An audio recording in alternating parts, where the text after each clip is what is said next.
বাংলাদেশে যারা হিন্দু তারা হিন্দু নিশ্চয়, কিন্তু তাদের আরেকটা পরিচয়, তারা বাংলাদেশের নাগরিক। শুধুমাত্র হিন্দু বলে আমরা বিষয়টাকে আলাদা করতে পারি না। তারা বাংলাদেশের নাগরিক।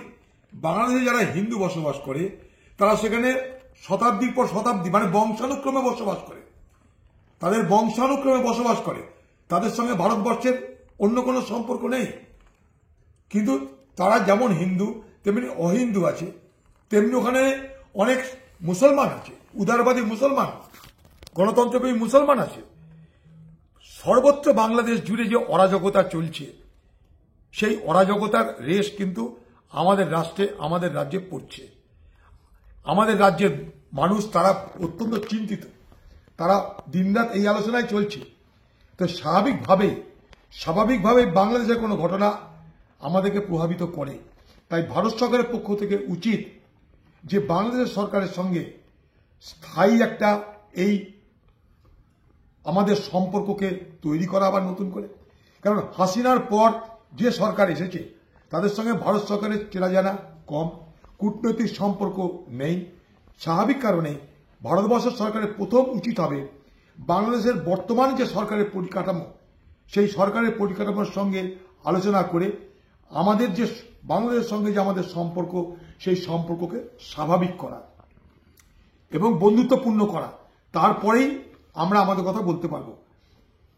শুধুমাত্র মিডিয়াতে, টিভিতে বলে তো লাভ হবে না। শুধু যখন আলোচনা করার সুযোগ হয়েছে তখন বাংলাদেশের আভ্যন্তরীণ পরিস্থিতি, বাংলাদেশ সরকার যতই এটাকে আভ্যন্তরীণ পরিস্থিতি বলে, আভ্যন্তরীণ বিষয় বলে চালানোর চেষ্টা করুক না কেন, আজকে বাংলাদেশের বিষয়টা আভ্যন্তরীণ নয়, এটা আজকে আন্তর্জাতিক হয়ে গেছে।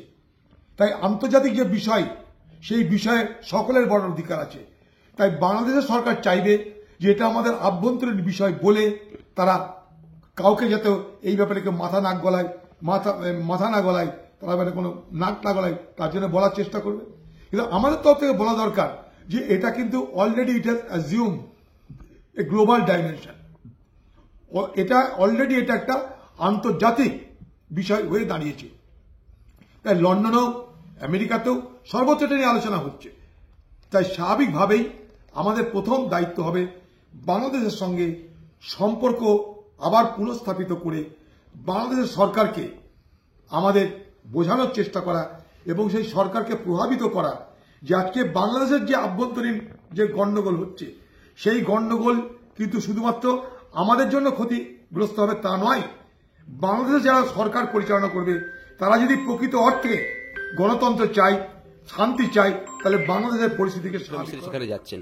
দেখুন, ভারত সরকারের পক্ষ থেকে অনেক আগে এই উদ্যোগ নেওয়া উচিত ছিল, তবুও এতদিন পর যাচ্ছে। Better late than never. আমাদের প্রথম যেটা সমস্যা সেটা হচ্ছে যে বাংলাদেশ হচ্ছে আমাদের প্রতিবেশী রাষ্ট্র। প্রতিবেশী রাষ্ট্রে কোনো অশান্তি হলে, প্রতিবেশী রাষ্ট্রে কোনো দাঙ্গা হলে, কোনো খুনাখুনি হলে, সংঘর্ষ হলে তার স্পিল ওভার এফেক্ট, অর্থাৎ তার জন্য পাশের প্রতিবেশী যে দেশগুলো আছে তাদের উপরে প্রভাব পড়ে। আপনার পাশের বাড়িতে যদি আগুন লাগে, সেই আগুনের আঁচ আপনার বাড়িতে যেমন এসে পড়ে, তেমনি প্রতিবেশী রাষ্ট্র বাংলাদেশের উপরে, বাংলাদেশে যে ঘটনায় ঘটে না কেন তার একটা আঁচ আমাদের রাষ্ট্রে পড়বে। বিশেষ করে আমরা যারা বর্ডারে থাকি, সীমাবর্তী যে সমস্ত রাজ্যগুলো আছে, যেমন পশ্চিমবঙ্গ, ত্রিপুরা, আরও এগিয়ে যান মেঘালয়, যা আছে, আসাম, পড়বে, অল্প অল্প আস্তে আস্তে পড়তে থাকবে। তাই প্রথম লক্ষ্য হওয়া উচিত ভারত সরকারের যে বাংলাদেশের সরকারকে এটা বলে তাদেরকে প্রভাবিত করা যে বাংলাদেশে যেন শান্তি ফিরে আসে। বাংলাদেশে যেহেতু একটা অন্তর্বর্তী সরকার হলেও একটা সরকার, যদিও নির্বাচিত সরকার নয়, কিন্তু অন্তর্বর্তী সরকার হলেও একটা সরকার, তার প্রধান ডক্টর ইউনূস। আজকে বাংলাদেশের সরকারের দায়িত্বের মধ্যে পড়ে সে দেশের নাগরিক, তাদের যাই ধর্ম হোক, যাই বর্ণ হোক, যাই জাতি হোক, তাদেরকে রক্ষা করা। এটা আন্তর্জাতিক নিয়ম অনুযায়ী হওয়া উচিত। পৃথিবীর সব রাষ্ট্রের সব মানুষের নিরাপত্তার দায়িত্ব সেই রাষ্ট্রের কাঁধে পড়ে। সেরকম বাংলাদেশের যারা বসবাস করে তাদের দেখভালের দায়িত্ব বাংলাদেশ সরকারের উপরে পড়ে। বাংলাদেশে যারা হিন্দু তারা হিন্দু নিশ্চয়, কিন্তু তাদের আরেকটা পরিচয় তারা বাংলাদেশের নাগরিক। শুধুমাত্র হিন্দু বলে আমরা বিষয়টাকে আলাদা করতে পারি না। তারা বাংলাদেশের নাগরিক। বাংলাদেশে যারা হিন্দু বসবাস করে তারা সেখানে শতাব্দীর পর শতাব্দী মানে বংশানুক্রমে বসবাস করে, তাদের বংশানুক্রমে বসবাস করে, তাদের সঙ্গে ভারতবর্ষের অন্য কোনো সম্পর্ক নেই। কিন্তু তারা যেমন হিন্দু তেমনি অহিন্দু আছে, তেমনি ওখানে অনেক মুসলমান আছে, উদারবাদী মুসলমান, গণতন্ত্রপ্রেমী মুসলমান আছে। সর্বত্র বাংলাদেশ জুড়ে যে অরাজকতা চলছে সেই অরাজকতার রেশ কিন্তু আমাদের রাষ্ট্রে আমাদের রাজ্যে পড়ছে। আমাদের রাজ্যের মানুষ তারা অত্যন্ত চিন্তিত, তারা দিনরাত এই আলোচনায় চলছে। তো স্বাভাবিকভাবে বাংলাদেশের কোনো ঘটনা আমাদেরকে প্রভাবিত করে। তাই ভারত সরকারের পক্ষ থেকে উচিত যে বাংলাদেশ সরকারের সঙ্গে স্থায়ী একটা এই আমাদের সম্পর্ককে তৈরি করা আবার নতুন করে।